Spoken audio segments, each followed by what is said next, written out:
Hey, my beautiful people. I'm out for a walk today. This is actually my first video. The name of my channel is Walking with the Gambler. How I got that name? Well, one of my hobbies is I like slot play, gambling. I also have a slot channel. And I also like to get out and walk and exercise. And a lot of times I have a lot of stuff on my mind and things like that. So I was like, hey, start recording what you have on your mind, and some things you can share with people that can add value, that you believe that can add value. So I said, well, let me try it, since I had all my recording equipment. So this is it. This is the first video, and this is me trying to get in shape, stay in shape, and stay healthy. I'm in my early 50s, and one of the things about being in your early 50s, when you're in your 30s and your 40s and you trying to lose weight, it's all about trying to get your sexy on and be fine and look good and all that kind of good stuff. But when you get in your 50s, it gets a bit different. It looks different, it feels different, it tastes different, it's just damn different. It becomes more about your health in the 50s, and I don't know if it's like that for you, but for me, I really didn't care too much about if I had that Coca-Cola bottle shape, if I was going to get that again, how fine I look in my clothes. Of course, I do want to look good. And of course, I do think I look good. So that was never an issue, and it still isn't. I look good.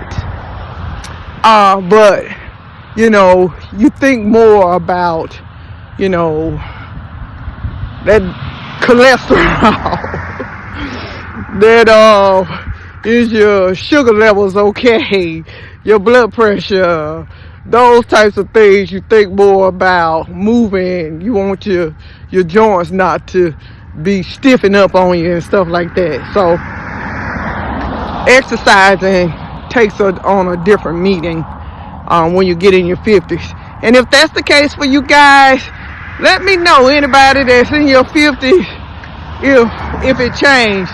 If they didn't tell you, nobody tells you how to prepare mentally for your 50s, but you really do need to prepare mentally in your 50s, because things are very, very different in your 50s. And nobody tells you that.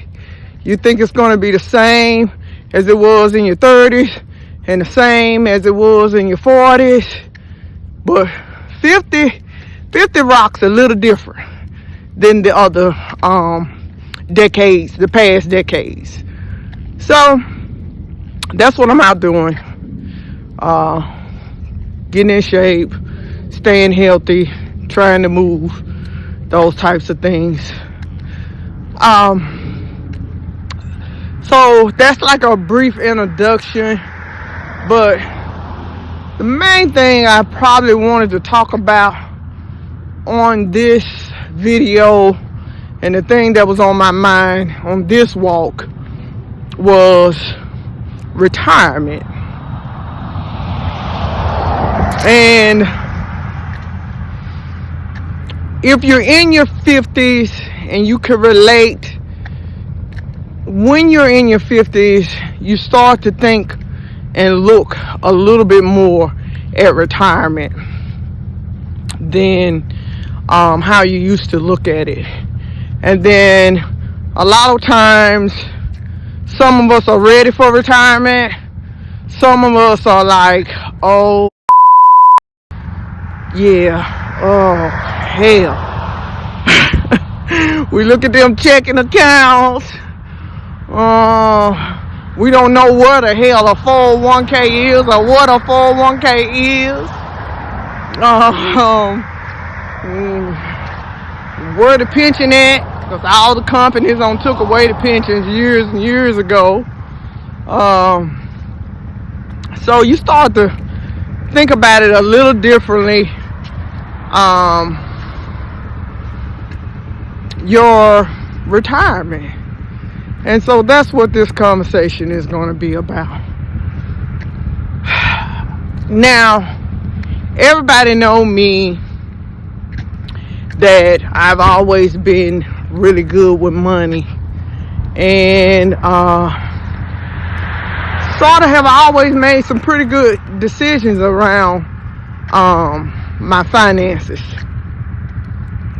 Now, I'm not perfect, and I could tell you guys a little bit about my personality too. I'm a Leo. And if any of you guys have dealt with Leo, you all know we're a little confident, and I'm very confident. And sometimes people will say my confidence comes off as arrogance. But I'm telling you right now, I'm not arrogant. I'm just confident. I'm not arrogant. I'm just confident. Hey, I stand for mine. I'm good for mine. So I wanted you guys to know that, just in case I might come off as like a little arrogant. I'm not arrogant. I'm just confident. Don't get it twisted. I want you to know, get the right one right. Confident, not arrogant. So anywho, I feel like I make good decisions when it comes to finances. And a lot of times, people, come to me sometimes for financial advice and helping them make financial decisions. And, I try to, and I do that. When I can, if I can help, give some advice, and some insight. And one thing that's really good is, one thing that we don't do as a people, and that's any race of people, as a people, when we experience something and it's a negative experience, we don't share it with anybody. When one of our friends or family member may be going through the similar things, and you could have shared what you went through to help them avoid some of the pitfalls and roadblocks that they run into, but a lot of us don't. And I think the main reason that we probably don't, let me readjust this camera. Let me take that and turn it like that. Okay. I'm gonna have to do something with this bouncing and stuff, because now if it's getting on my nerves, I know it's probably gonna get on y'all nerves.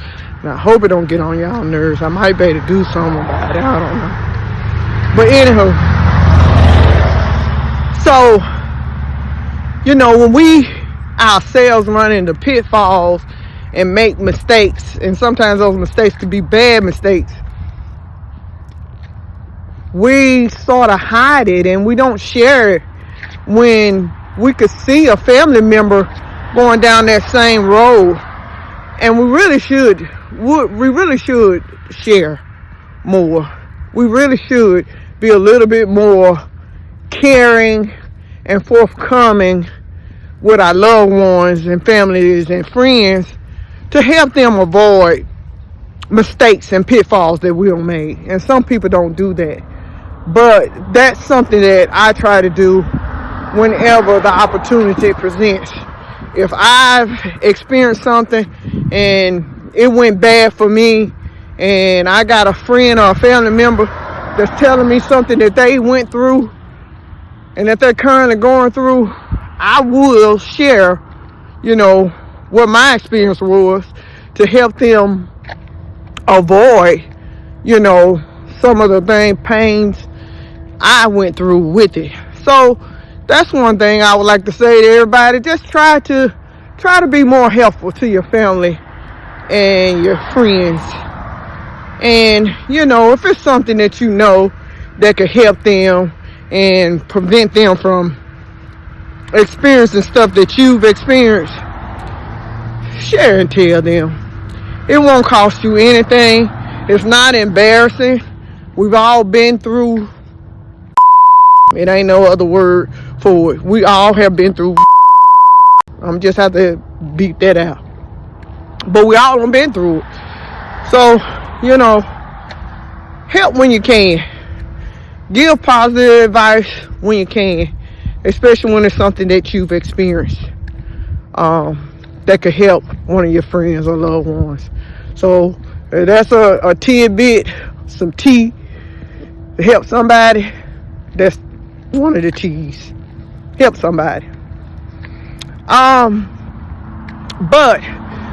going back to the subject, you know, people don't tell you about, but they do tell you about it, but we don't listen about being prepared to retire.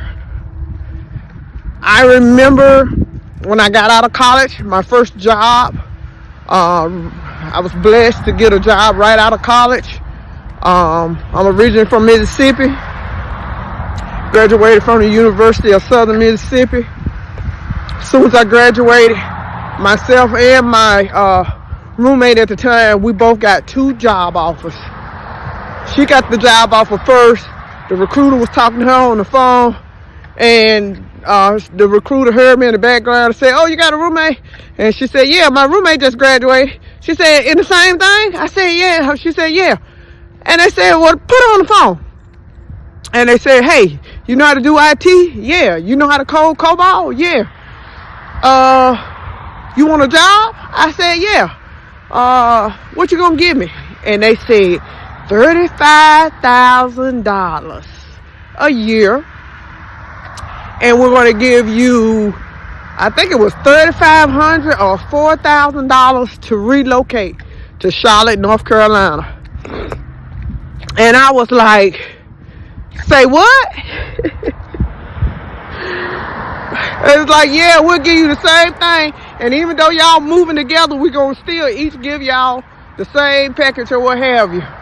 Now, keep in mind, that was like some huge money. That was some good money back in 1997 to get $35,000 a year, because I was coming from making probably $13,000 a year. And get this, I can tell you I wasn't making no money, because I was like a general manager and I was barely making, I don't know, maybe $300 a week on salary, y'all. Can you imagine a salary where you making $300 a week? That's your salary? But child, you couldn't tell me that, because I thought I was doing it. I thought I was like living a life. But anyway, this air is cold and it's got my eyes running, so I'm not getting emotional, y'all. It's just cold as hell out here. My eyes is running. These shades ain't doing too much helping block the wind from my eyes. So you'll see me wipe my eyes. But hey, one thing that you're gonna know about me is I keep it real. And you're gonna hear me say keep it real. I keep it real. That's just what I do. I keep it real. So anyway, end up moving up here to Charlotte, North Carolina. And child, when we got up here, we thought we had made it. We was like, we done moved on up to the penthouse in the sky. But I said all that to say, back then when I first started at that company, there was a lady that was also started there, and she was in her 40s. And Rosalind, wherever you're at, if you see this video, reach out to me. But she was in her 40s. And when I moved up here, I was 26. And the first thing she was saying to me, hey, you're at a young age. You need to start thinking about your retirement. You need to set up your 401k. You need to get your Roth IRA. You need to be putting you some money aside. You need to get ready for your retirement. She's like, if I would have had the opportunity that you have at 26, you know, I wouldn't have my situation right now where I'm scrambling trying to get my retirement together. So she said, Tony, I love you, and I want you to start focusing on your retirement, and you got your head together, and you get it, girl.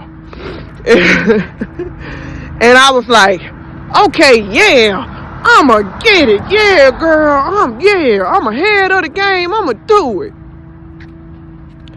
Fast forward from 26 to 54, I did it a little, y'all. I ain't do it a lot. I kept saying, yeah, I'ma get ready. Every year, yeah, I'ma get ready. Yeah, I'ma do this. Yeah, I'ma do that. I'ma be ready. Now, keep in mind, I did do some things that were some good decisions that I made that definitely have me in a stronger place than some average people, but I'm not where I will want to be. Where I will want to be is, hell, ready to retire now, because I'm tired of working. I gotta keep it real. I like vacationing. I love traveling. It's just what it is. I have a wife, and she loves traveling, and we just love traveling, and that's just the reality of what it is. I love to travel, and I enjoy it, and I want to do more of it, and I want to do that and don't go to work. But at the same time, I want some money. Because you need money. We need that money. But, so this video, I didn't say like how Miss Roslyn was telling me to get ready when I was 26 years old. I was a little slow with it. Now, I did make some good investments, and like I say, I'm okay. But this video is for everybody, not just the people in their 50s, the 40s, the 30s. It's especially for the 26s, because it's time to think about retirement. It's time to prepare for retirement at whatever age you're at. Some of us, we may be behind the 8 ball, and the value of your money now is so different. You know, with homeownership, and that's another thing that you guys will find out about me. I'm a natural entrepreneur, and so I have a lot of gigs. I have a lot of jobs. I do a lot of things, and one of my jobs is I'm a realtor. And so one thing that I do know is the housing market now is so much different than it was 20 years ago. It's totally different. So it's a huge change in your retirement plan. It has just morphed into something unbelievable. I don't have to tell you that the housing market, the average home in most of the major cities, the average home price now is $400,000, and the medium income that you should be making, that they say you should be making, or that you are required to make to be able to afford one of them houses, it's $100,000. I didn't make a mistake. It's $100,000. I remember in 1997, you know, 6 figures was my goal, what I was trying to get to, what I was looking for. Now 6 figures is your requirement. It's your requirement. So just take that in. That the average person needs to be making $100,000 a year. If you're making $60,000 a year, $70,000 a year, even $80,000 a year, that's close to not cutting it to getting a affordable home. Now, yes, there are some affordable homes. There are some homes that are 260, 250, but I could tell you it's tough. I was able to find a couple clients in those price point ranges, but when I tell you it was tough, and that was a couple of years ago. So retirement it's real. Home ownership is a huge and a very positive thing for your wealth portfolio. A home can be a huge investment. It's one of the top investments that you can do for your financial stability or investing in your finances, because the equity that you make, and of course even that decision, you can't take it lightly, because you've got to,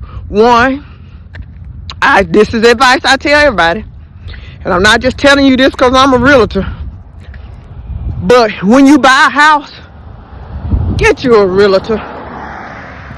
Don't go into the builders and see I'm all over the place, but when a tidbit hits me to give you some tea, I'm going to give you the tea. Now, you can take it and file it out however you need to file it.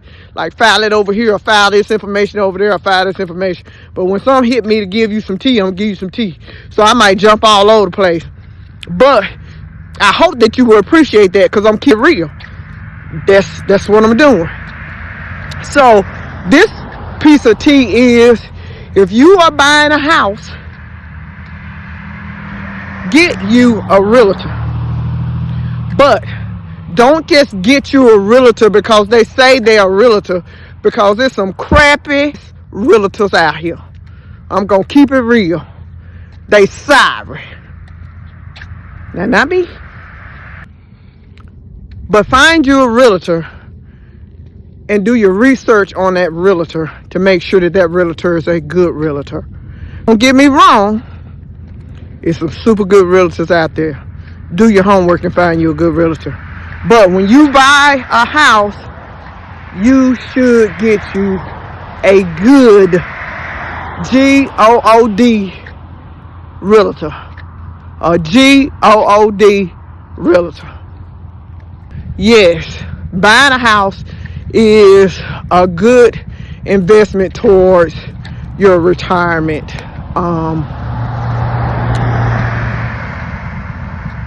Let's see. Buying a house. Other things that you should think about with your investment, well, with your retirement, is debt. Okay, now this is a whole walk by itself. Debt.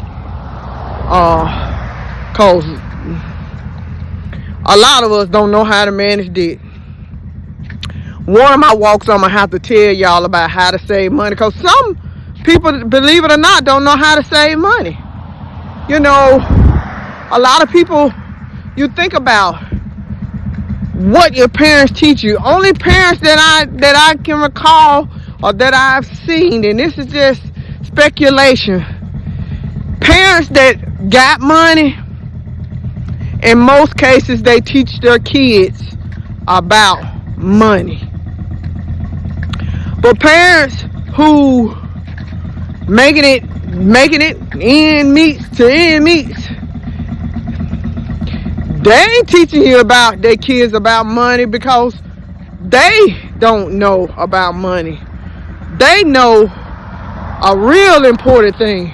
They know survival. They know how to survive. They're surviving. And that's what they're teaching their kids, survival. So a lot of us, and I was one of those kids where I came from a 2-parent household, and my parents did okay, but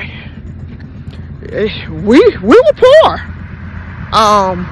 They didn't make us feel like we were poor, but my parents made from end to end, from paycheck to paycheck. They lived from paycheck to paycheck.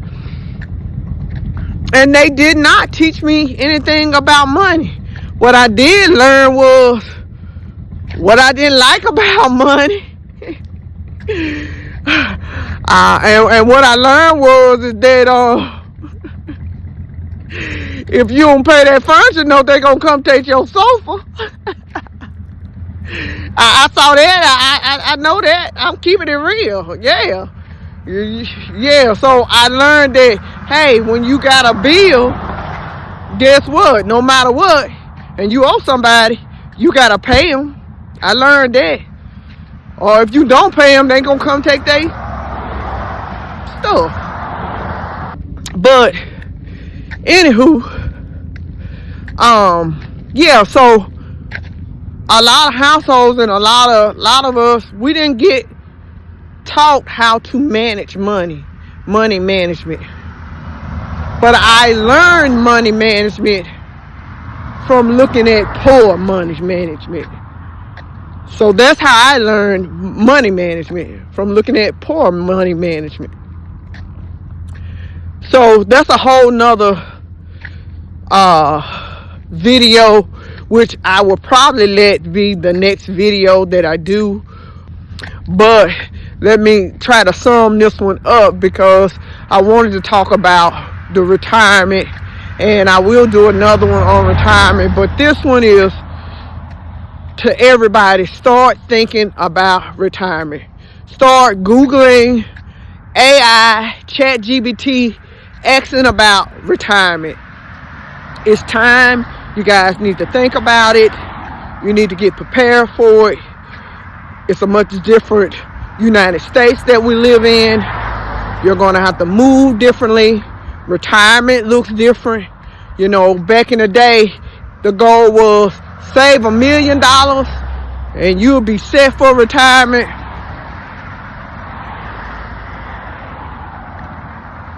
I don't know if that's so true now. It's starting to feel like you're going to need more than $1 million. Especially when you got insurance costs that's unbelievable, and neither one of the parties are doing anything about it, or either doing a good job. And I could say the Democrats are trying. I feel they don't try hard enough. And the Republicans, I don't know what they doing. I don't know what they're doing. That's all I can say. I don't know what the Republicans doing. So neither party is going to me, neither party is going to do anything to help us on the retirement. On the health insurance side. So you got to look out for yourself. But that's what it is about living in the United States anyway. You got to look out for yourself. So you got to make it happen for yourself. So that's something to think about with retirement. Insurance. Your cost of living. Where you're going to live. How much that's going to cost you. And the housing market. Like I was saying, how much the housing market has went up, and how the houses have increased, and even looking at it this way, another tidbit. Think about it like this. If you are fortunate that you already own a house, you have good equity in that house, and by the time you retire, you would have that house paid off. But guess what's happening next now? You got that house paid off, but you got this little thing called escrow, and you got this little thing called taxes, and you got this other little thing called insurance. And when you add them up together, you don't pay your house off, but guess what? You still got a house payment, because now you got to pay them taxes and you got to pay them insurance. And the way the taxes are going and the way that insurance is going, I don't even have to tell you about insurance, you still got a mortgage payment. It's still $7,000, $8,000, $1,200 some people are paying for escrows. So that idea, you thinking, oh, I'm gonna have my house paid off, so I ain't gonna have to pay no house payment. Guess what? Think about it. You're still making a house payment. It's not paying the house, but you're paying taxes and insurance every month. Did you think about that? Did you remember that? Did that register to you? So see what I mean? Why you got to think a little different about, I'm going to walk a little bit more because I hate to cut off on this. See why you have to think a little different about retirement and your house, and how it's hidden very differently than it did in the 90s and the 20s. It's just hidden differently. So that's what I've been thinking about, retirement. And you guys just need to chat GBT, AI, and Google and get on it and start putting together you a plan for retirement. Vehicles, that's one that I'm dealing with right now. Think about that. Cars are now costing, the nice cars are now costing what a house used to cost back in the early 2000s. In the early 2000s, I paid maybe $160,000 for my first house. Guess what? That BMW 740i is about $140,000. That's a car that costs a house. And then think about this. That house that I paid $160,000 for back in 2000, it costs $450,000 today. So now, keep in mind, I know everybody ain't out there trying to go and get that BMW 740i. That's just where I'm at. That's just me. That's where I'm at. You know, I worked hard to get to where I'm at, so I do drive Mercedes, and I do drive Cadillacs. I don't drive them because of their name is Cadillac and their name is Mercedes. I drive them because, one, I can afford them, and two, I like a car that I can really say I can trust to get me from A to B. And I'm one of those people that when I pay the car off, I like to keep the car for 10 years because I don't like car payments. Remember, I said I'm smart with my money. And when I pay a car off, I keep that sucker for 10 years. I drive it till the wheels fall off. But I'm in a situation right now where we're possibly going to get rid of 2 of our cars. And guess what kind of car I'm thinking about getting, y'all? A Hyundai. Y'all might need to look into them Hyundais. Hyundai, you need to give me my credit. Now, I don't know if I'm going to leave this in that video. being a little smarter, being a little smarter. Thinking about retirement. Thinking about retirement. That's the reality. So, but anyway, that's my time. I'm at my front door. I'm getting ready to wrap up this walk. Getting ready to wrap up this video. I hope I wasn't rambling, and I hope I added some value or shared some value with you guys. But to wrap up this video is, I want you guys to start thinking about your retirement. Start planning now, no matter what age you are. And it's not too late. If things seems like it's too big, nothing is too big. Nothing is too big for God, first of all. And the way God made us, therefore nothing is too big for you either. I'm not a financial advisor, and let me make this disclaimer. I am not a financial advisor. Everything I said in this video is from some of my experiences and my opinion. I am not a financial advisor. Y'all have a blessed day. Please like, subscribe, share this video. I would appreciate it. I love you guys, and I'm going to see you on the other side of another video.